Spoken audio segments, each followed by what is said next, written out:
Hi, today I'm going to be talking about the poem and epic Beowulf. So, the leader of the Danes is named Hrothgar. Hrothgar loves his people and his people love him, so he decides to build them a mead hall, a place where they can come together, eat, drink, and where he can share his gifts with them. They enjoy the mead hall greatly, but a monster comes out of the moors and his name is Grendel. This monster named Grendel hears the people having a good time and he does not like it. So he comes to Heorot, which is the mead hall that Hrothgar built, and he kills a lot of the soldiers while they're sleeping during nighttime. Heorot actually laid empty for 12 years because Grendel would come in every night and attack the soldiers and the people. In a faraway land, a brave soldier named Beowulf hears about this. He decides to sail across the sea with 14 brave men, and it takes them about 2 days to sail across the sea. When Beowulf arrives to Heorot, he meets Hrothgar, and Hrothgar's really excited that Beowulf's there, but he's also kind of nervous because he doesn't know how Beowulf plans to defeat Grendel. And so Beowulf tells him his plan, and him and his men sit with Hrothgar and at Heorot, and they just have a good time together, and they're all kind of in high spirits because they're hoping that something good will come out of Beowulf taking on Grendel. Later that night, after Hrothgar and his wife Wealhtheow go to bed, Beowulf and his men stay in Heorot. And while all of his men go to sleep, Beowulf actually stays awake, kind of watching and looking around. And in the middle of the night, Grendel comes storming in. He's really excited when he sees the men because he hasn't, seen people in there in a while. So he reaches for a man and actually kills one of the soldiers. But as he reaches for the second man, which is Beowulf, Beowulf grabs his arm. And for the first time in a long time, Grendel is scared. He's actually really worried. So Beowulf and Grendel fight for a while, and some of the other men wake up and they try to swing their swords and their metal shields at Grendel, but it doesn't help. It doesn't pierce his skin. But while Beowulf is fighting Grendel, he manages to kind of pin Grendel down, and Grendel is really trying to run away, but Beowulf actually ends up ripping off Grendel's arm. So Grendel runs away crying. It's kind of inferred that he is pretty much left to die. As a sign that he defeated Grendel, Beowulf hangs Grendel's arm over the door to show the Danes that they're freed from Grendel. The next day, the people are in really high spirits, and the soldiers actually start sleeping in Heorot again because they think that the monsters are gone. Actually, that night, Grendel's mother comes to Heorot, and she takes one of the Danish men named Aschir. And Aschir is one of Hrothgar's most loved, advisors and friends. So Hrothgar is really distraught about this. And Beowulf promises that he will alone go and defeat the she-monster, who is Grendel's mother. So he and Hrothgar and a lot of the other men, they take a trail following Grendel and his mother's path. And as they reach the shoreline, they actually see Aschir's head laying there, which is very sad for Hrothgar and all the other men as well. Before Beowulf embarks in the waters to fight the she-monster, a man named Unferth gives Beowulf his sword.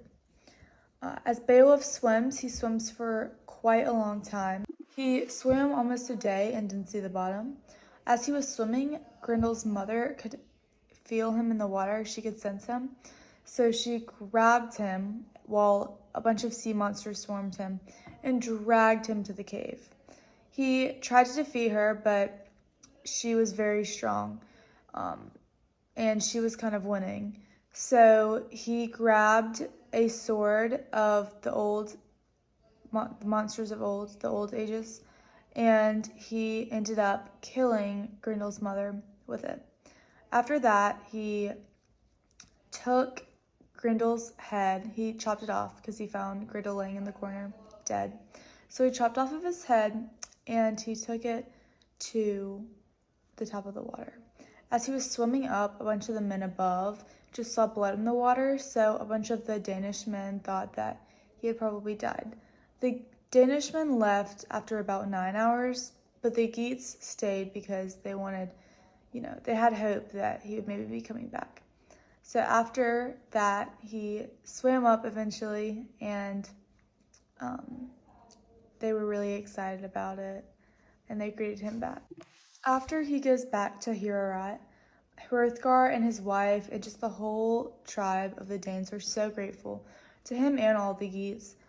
So they give him and the Geatish men many, many presents. Horses, fine gold, and a suit of armor. And they're very thankful, and they even invite them to a wedding. But Beowulf declines because he just says that they need to get back home. So him and his men sail back home. When they go home, they're greeted by the ruler of the Geats and his wife. The ruler and his wife are named Hygelac and Hild, and Beowulf gives them some of the gifts that were given to Beowulf from Hrothgar. So for a while, Beowulf lives peacefully in the land of the Geatish, and Hygelac even gives him 7 hides of land, and he gives him a hall as well. So he's living very nicely. Eventually, in war, Hygelac dies, and so does his son. So Beowulf is the new ruler of the Geats. He rules well for a while. He rules for 50. After 50 years, he's old and gray. He's done many great things, but he is old. So one day, a man was running from his master, and the man came along a cave, and the cave had lots of gold in it with a sleeping dragon. And the man took a cup of gold to give back to his master to make him less angry at him.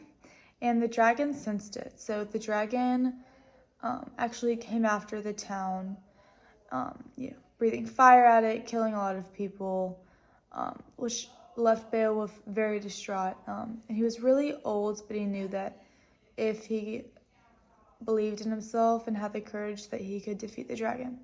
So he went to the dragon's cave with 14, I believe, of his strongest men, and he started battling with the dragon while the other men watched from the top of the hill.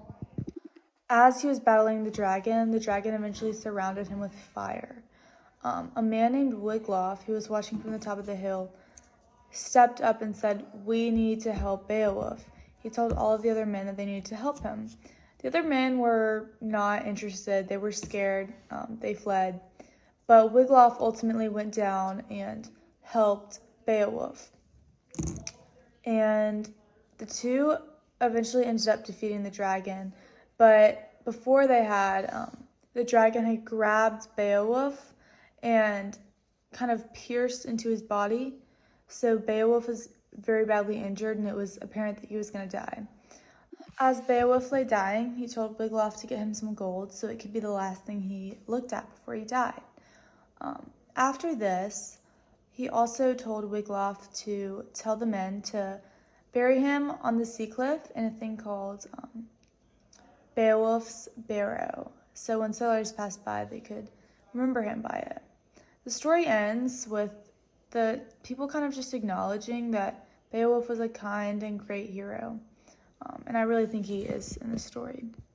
The author of the story is unknown, but in the epic, the author really just clearly demonstrates the ideal hero. Beowulf is courageous, he's kind, he's brave, and he really cares about others, and that's very apparent in the poem. Beowulf is very interesting to me because it's action-packed. I really enjoyed the poem. It had really cool monsters like Grendel, his mother, and even a fire-breathing dragon. Antagonists like that definitely helped keep the book or the poem interesting. I really enjoyed the role of the antagonists in the story.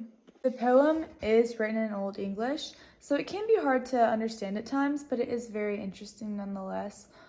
It dives into struggles between good and evil and talks a lot about Beowulf's reputation, which is really important to him throughout the poem.